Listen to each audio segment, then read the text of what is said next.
नमस्कार, मैं शिव कुमार वर्मा, प्रवक्ता भूगोल, सरदार सिंह कॉन्वेंट कॉलेज, महमूदाबाद, सीतापुर। तो इस वीडियो में हम कक्षा 12 विषय भूगोल खंड खा से लेसन नंबर 6 जल संसाधन लेकर के उपस्थित हूँ। इसमें मैं पहले ये आपको बता देना चाहता हूँ कि इसके पहले मैंने 4 लेसन पढ़ाया है। 5वां लेसन मैंने छोड़ दिया है क्योंकि 5वां लेसन बच्चों कोरोना महामारी के कारण आपके कोर्स से हटा दिया गया है। भूमि तथा उसका उपयोग ये लेसन हटा दिया गया है, इसलिए हम आपको जल संसाधन लेसन नंबर 6 पढ़ाने जा रहे हैं। इसका पहला वीडियो हम आपको दे रहे हैं। तो जल आपको पढ़ाना है, आपको जल पढ़ना है। जल का क्या महत्व है, जल क्या है, इसके विषय में पहले हम लोग समझेंगे, तत्पश्चात उस पर आगे विचार किया जाएगा। तो जल ही जीवन है, यह एक आम बात, कहावत है। परंतु यदि हम इसे पहचानने की सोचें या गहनता से सोचें तो हम इस कहावत के महत्व को समझ पाएंगे। हमारे खाने पीने एवं अन्य दैनिक कार्यों में जल की महत्ता तो सुस्पष्ट है, परंतु वर्तमान समाज में ऐसे बहुत परिवर्तन हुए हैं जिन्हें जल की महत्ता को बढ़ा दिया है। देखिए, हमारे शरीर में भी जल 70 से 80% जल है हमारे शरीर में। पीने के लिए, नहाने के लिए, भोजन पकाने के लिए, कपड़े धुलने के लिए, मकान साफ करने के लिए, यानी सब कहीं पर जल की आवश्यकता है। तो आज देखें, जल बड़े पैमाने पर हमको आवश्यक है। जैसे उद्योग का विकास, अब प्रत्येक उद्योगों को संचालित करने के लिए मशीनों की आवश्यकता होती है। मशीन को ठंडी करने के लिए और जो उसमें वस्तुएं बनाई जाती हैं उनको साफ करने के लिए जल की आवश्यकता होती है। इसके अतिरिक्त आने वाले समय में जनांकीय परिवर्तन, जनसंख्या का भौगोलिक स्थानांतरण, प्रौद्योगिक उन्नति आदि का भी साक्षी होगा।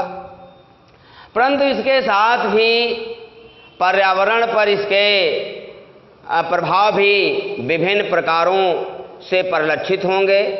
यानी समस्या जल की आ रही है। जो आज का जीवन चल रहा है, आज हम गहन कृषि कर रहे हैं। गहन कृषि के लिए जल की बड़े पैमाने पर आवश्यकता है, क्योंकि हम ऐसी फसलों को उगा रहे हैं जिनको पानी की अधिक आवश्यकता है। कई बार उनको पानी देना पड़ता है। तो इन जो है प्रभावों में सबसे बड़ी चुनौती है जल का अभाव। जल की बढ़ती हुई मांग, अति उपयोग तथा प्रदूषण ने इस चुनौती को और गंभीर बना दिया। वैसे हमारे क्षेत्र में मतलब भर का जल उपलब्ध था, लेकिन आज समस्या बदलती जा रही है, औद्योगिकरण होता जा रहा है। तो कुछ तो जल को उद्योग यूज कर रहे हैं और बहुत सारे जल को प्रदूषित कर रहे हैं। उनमें से जो कचरा निकल रहा है, उनमें से जो अवशिष्ट जल निकल रहा है, अवशिष्ट पदार्थ मिला हुआ जल है, वो खुद तो दूषित है ही, लेकिन जिन क्षेत्रों को पहुंच जाता है, तालाबों को, झीलों को या धरातल के अंदर रिस करके पहुंच जाता है, तो वहां के जल को भी दूषित कर देता है। मांग बढ़ रही है क्योंकि पॉपुलेशन, जनसंख्या बढ़ रही है। अधिकाधिक प्रयोग, मैंने अभी आपको खेती के विषय में, जैसे अपने क्षेत्र में मेन्थाइल की खेती की जा रही है, बड़े पैमाने पर जल की आवश्यकता है मेन्थाइल के पौधे को। ऐसी स्थिति में अपने वहां जल बहुत गहराई में चला गया है, तो आज लोग गड्ढा बना करके इंजन को नीचे उतारते हैं या लोग समरसेबिल की व्यवस्था बना रहे हैं। धरातल के ऊपर से हमारा पंपिंग सेट पानी उठा नहीं रहा, निकाल नहीं पा रहा। एक समय ऐसा था कि वर्षा ऋतु में जल अपने आप धरातल पर बहने लगता था। कुओं में जल बहुत नज़दीक आ जाता था। जब हम नलकूपों पर आज के 20-25 साल पहले अपना पंपिंग सेट बांधते थे, पानी इसके 2 गुनी लगभग मिलता था, लेकिन आज बहुत कम पानी निकल रहा, क्योंकि धरातल में पानी की कमी हो गई है, जल की कमी हो गई है। अब हम आपको पढ़ाएंगे पृथ्वी पर जल संसाधन। पृथ्वी पर जल संसाधन। पृथ्वी पर जल संसाधन, आप देखें, पृथ्वी पर आच्छादित क्षेत्र लगभग 71%, लगभग 71% पर जल है, यानी जल से घिरा हुआ 71%। जो पृथ्वी का धरातल है बेटा, जो हमारी पृथ्वी है, इसके 71% पर क्या है? सागर। इसके 71% भूभाग पर क्या है? सागर है। और 29% भूभाग पर केवल स्थल खंड है। 71% भूभाग पर आप जानते हैं 5 महासागर हैं। तो वह उन महासागरों का और सागरों का विस्तार पाया जाता। परंतु अलवणीय जल का कुल प्रतिशत केवल 3% है।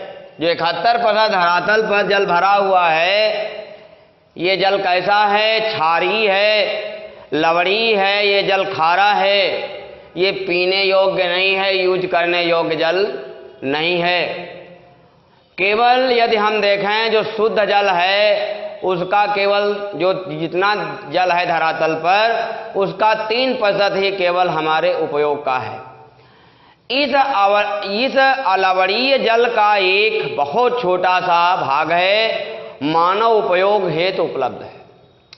अब देखिए, जो 3% अलवणीय है वही हमारे यूज का है। स्पष्ट है कि अगर जल का उपयोग अनियोजित तरीके से किया जाए तो एक दिन इस महत्वपूर्ण संसाधन का अंत निश्चित है। जो हमारा जीवन है उसी का एक दिन अंत हो जाएगा। अतः जल संसाधन का मूल्यांकन, कार्यक्षम उपयोग और संरक्षण आवश्यक है।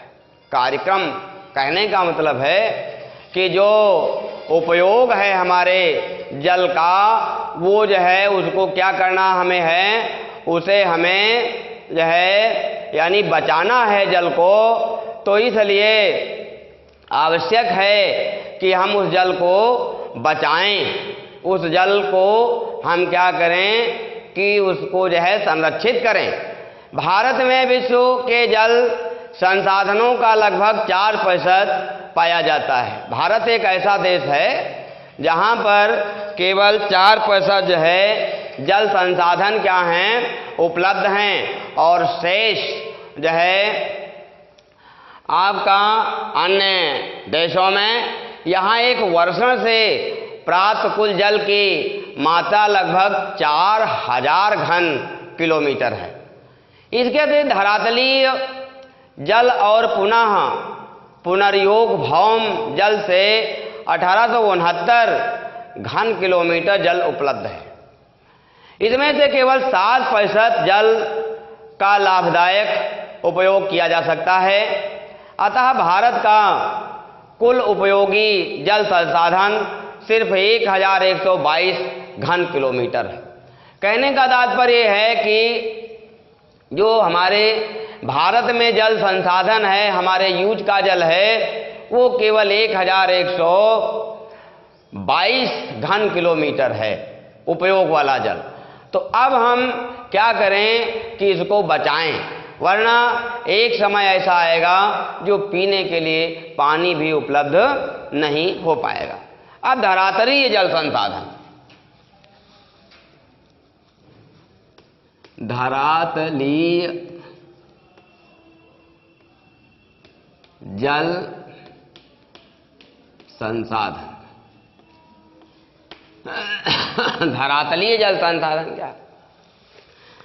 धरातलीय जल संसाधन के 4 प्रमुख सूत्र हैं। अब देखें, इसमें नदियां हैं, झीलें हैं, तलैया और तालाब हैं। तो ये 4 धरातलीय जल के संसाधन हैं। पहला है आपका नदी, जहाँ से हमको जल उपलब्ध होता है। नदी है, झील है और तालाब है। नदी, झील और तालाब है, और उसका जो तालाब का छोटा रूप होता है उसको तलैया कहा जाता है। तो ये हमारे प्रमुख धरातलीय जल के स्रोत हैं। देश के कुल 10,360 नदियाँ, देश में कुल कितनी हैं? 10,360 नदियाँ हैं।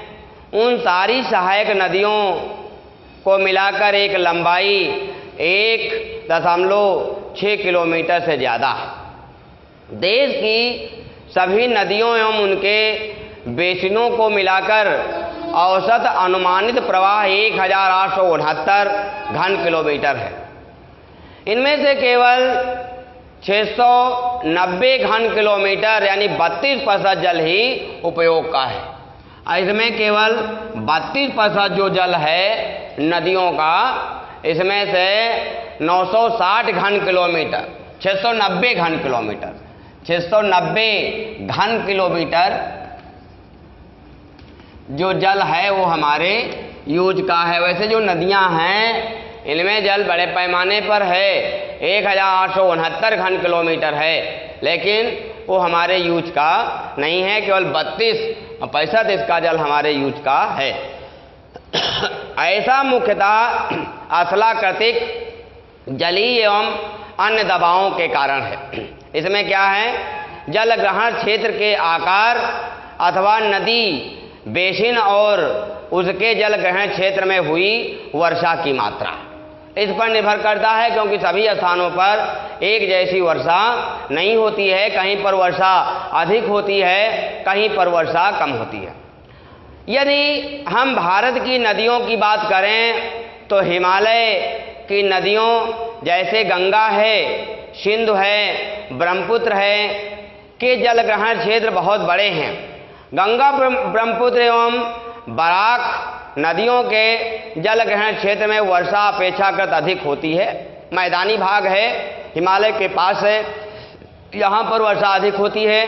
अतः इन नदियों में देश के धरातलीय जल संसाधन का 7% जल पाया जाता है, परंतु अधिक जल प्रवाह के बावजूद इस नदियों की अपेक्षा प्रायः द्वीपीय नदियों जैसे आपका गोदावरी आता है, कृष्णा, कावेरी के वार्षिक जल प्रवाह के अत्यधिक भाग को काम में लाया गया है। इसकी मुख्य वजह हिमालय की नदियों की अति तीव्र गति है। हिमालय की जो नदियां हैं वर्षा के समय ये बहुत तीव्रता से बहती हैं। सारा जल बह करके सागर में चाहे तो पहुंच जाता है, यानी वो जल लगभग बेस्ट हो जाता है। उस जल का हम उपयोग नहीं कर पाते हैं वर्षा ऋतु में, लेकिन फिर भी अब बांध बना करके, नहरें निकाल करके उनके जल यानी उनके कुछ जल को हम यूज कर लेते हैं। तो कहने का तात्पर्य है कि धरातली जो जल संसाधन है उसमें क्या है भैया? नदियां हैं, झील हैं, तालाब हैं, और तो इनसे क्या होता है? खेतों की सिंचाई हो जाती है तथा पशुओं को, जीव जंतुओं को इनसे जल मिल जाता है। नदी का पानी पीने योग्य भी होता है, मानव इसको पी सकता है। झीलें, कुछ मीठी झीलें का जल होता है, जैसे हिमालय पर उनका भी जल पीने योग्य है, मीठा जल है। तो इस प्रकार से हम जल को उपयोग कर सकते हैं। अब आपका नेक्स्ट जो हेडिंग है वो है भारत में भौम जल की स्थिति। भारत में भौम जल की स्थिति। भारत में भौम जल की क्या स्थिति है, इसके विषय में आपको जानकारी दी जाएगी। देखें, बाद में भौम जल के वितरण एवं उपयोग कुछ इस प्रकार हैं। इसमें क्या है भैया, पुनः पूर्ति योग भौम जल संसाधन की कुल मात्रा लगभग 432 घन किलोमीटर यानी वर्षा से ये प्राप्त हो जाता है। पुनः पूर्ति योग भौम जल संसाधन का लगभग 46% गंगा और ब्रह्मपुत्र बेसिन में पाया जाता है, यानी गंगा और ब्रह्मपुत्र की जो बेसिन हैं, जो उनके मैदान हैं, वहाँ पर जल अधिक पाया जाता है। पुनः अगला बिंदु है भौम जल का उपयोग उत्तर पश्चिम प्रदेश एवं दक्षिण भारत के कुछ भागों के नदी बेसिनों में अपेक्षाकृत अधिक पाया जाता है। अगला बिंदु पंजाब, हरियाणा, राजस्थान एवं तमिलनाडु में भौम जल का उपयोग सबसे ज़्यादा है। इसकी प्रमुख वजह यहाँ की वाणिज्यिक खेती है, व्यावसायिक खेती है, गन्ना है, कपास है, इस प्रकार की खेती अपने वहाँ मेन्थाइल की खेती की जाती है।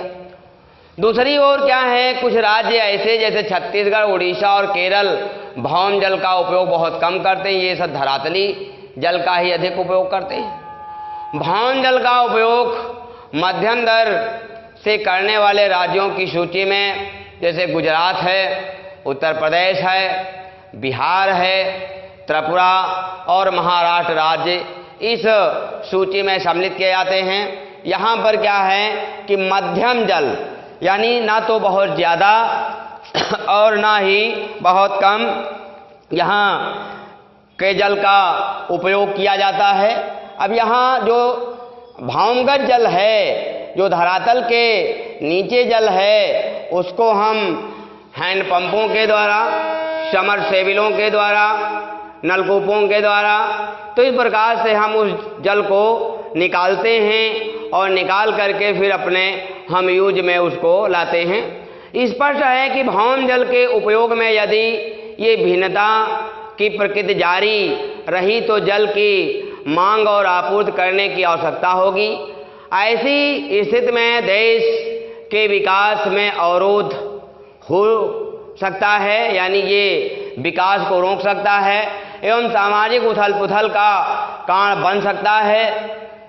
तो कहने का तात्पर्य है कि इसलिए जल को बचाना हमारे लिए अति आवश्यक है।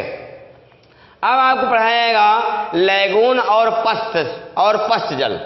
लैगून और पश्च जल ये भी स्रोत है।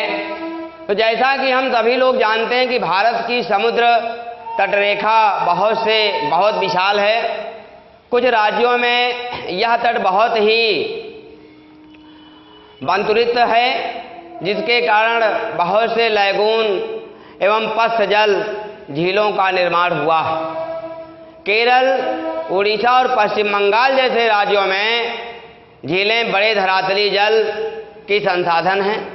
यद्यपि इस जलाशय का जल खारा होता है, परंतु इसका उपयोग मछली पालने और चावल की कुछ निश्चित किस्मों, नारियल आदि की सिंचाई में किया जाता है। कहने का तात्पर्य है कि लैगून क्या है। सबसे पहले आप ये हमारे बच्चे समझ लें तो जान जाएंगे कि इस जल का हम उपयोग किस प्रकार से करते हैं। तो मैंने बताया है कि केरल राज्य है, जैसे तमिलनाडु है, आपका उड़ीसा, वेस्ट बंगाल है। इसमें क्या होता है कि जो नदियों के द्वारा अवसाद लाए जाते हैं या जो सागर में मृत जीवों के अवशेष होते हैं, जैसे जो है प्रवाल भित्तियाँ हैं, तो वो क्या करती हैं, जैसे मान लीजिए कि ये आपका सागर है, ये आपका तट है, तो तट के किनारे किनारे कहीं कहीं कभी ऐसा होता है कि इस आकार में जो है जमाव हो जाता है प्रवाल भित्तियों का या आपके जो है अवसादों का। तो ये धरातल बन जाता है। क्या बन जाता है? धरातल बन जाता है और बीच में बहुत बड़ी झील बन जाती है, इसको लैगून कहा जाता है। तो फिर क्या होता है, इसमें जल भरा रहता है। से केरल में ऐसे कहीं बन गया एक जो है क्षेत्र, तो ये लैगून बन गया है ना। ये बीच वाला भाग क्या कहलाएगा? लैगून कहलाएगा। इसमें पानी भरा रहता है, जल भरा रहता है। इधर हम चावल की है, और जो है तो नारियल की है। तो इस प्रकार की खेती कर लेते हैं और इस लैगून के जल को हम जो सिंचाई के रूप में यहाँ के लोग क्या करते हैं, उपयोग में ले लेते हैं। मछली पालने में यहाँ पर इन लैगूनों में यहाँ की जनता क्या करती है, मछली पालती है, उससे बेनिफिट उठाते हैं। तो कुछ ही जो है मतलब जो है प्रजातियां हैं या कुछ जो है फसलें हैं, उन्हीं को खारे जल में उगाया जा सकता है। संपूर्ण मछलियों की जो है प्रजातियों और जो है संपूर्ण फसलों को इस जल से जो है उगाया नहीं जा सकता है। तो इस वीडियो में हमें यहीं तक, अगले वीडियो में इस लेसन का शेष भाग लेकर के फिर उपस्थित होंगे। धन्यवाद।